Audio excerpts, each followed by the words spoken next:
Thank you, my dear party mates, for gathering here today and to the National Convention of the PDP-Laban. Your presence is a testament of your undeniable unity as standard bearers of the party. Let me congratulate the party's official candidates for the 2022 national and local elections. I trust that you will duly prepare for your future responsibilities as elected and public officials.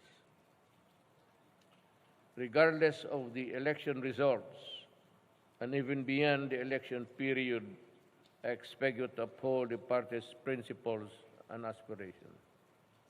I cannot thank you enough for your strong support for the administration's priorities, especially our fight against illegal drugs, terrorism, corruption, and poverty. No words can express my gratitude for your continued trust and confidence in my leadership and for nominating me as the party's official vice presidential candidate in the 22 election.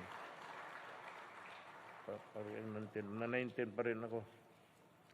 I am hopeful that this will allow me to continue serving the Filipino people and help lead the entire nation towards greater progress.